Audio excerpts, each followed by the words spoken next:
ঝিনাইদহের মহেশপুর নেপা ইউনিয়নের সলেমানপুর সীমান্ত দিয়ে অবৈধভাবে পাচারের সময় সংঘবদ্ধ চক্রের হাতে ৩ নারী ধর্ষণের শিকার হয়েছে।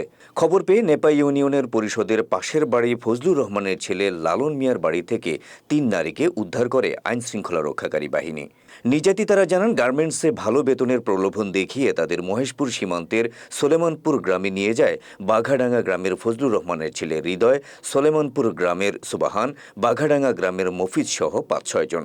তারপর সুযোগ বুঝে তাদের ধর্ষণ করে অভিযুক্তরা। ৩ জন নারীকে পাচারের সময় নেপা সীমান্ত থেকে উদ্ধার করে মহেশপুর থানায় আইনগত ব্যবস্থা গ্রহণের জন্য সোপর্দ করা হয়েছে বলে জানান বিজিবির কুমিল্লা পাড়ার ক্যাম্প কমান্ডার গিয়াসউদ্দিন। এদিকে ঘটনার বিষয়ে বিস্তারিত জানিয়েছেন ভুক্তভোগী নারীরা।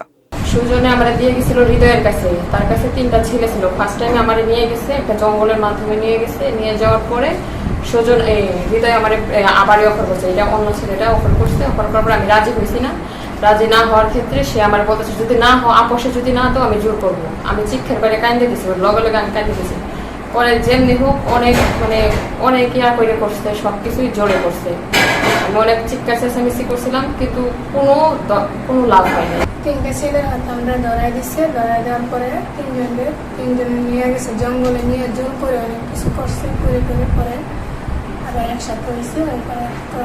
আবার 2টা ছেলের কাছে ধরাই দিচ্ছে যে নিয়ে যায়। পরে কদমালি নিয়ে আবার যে বেড়ার বাড়িতে ধরাই দিচ্ছে, লালনের বাড়িতে নিয়ে গেছে। আমার নাম পলিয়াক্কা। তোমার সীমান্তে তোমাকে নিয়ে আসছিল, তাই তো? সুজন এর মাধ্যমে নিয়ে আসছিল। নিয়ে আসার পর কি ঘটেছে? নিয়ে আসার পরে সুজনে ওই 3টে ছেলের হাতে আমরা উড়াই দিয়ে গেছে। দেওয়ার পরে 3টে ছেলে 3 জনে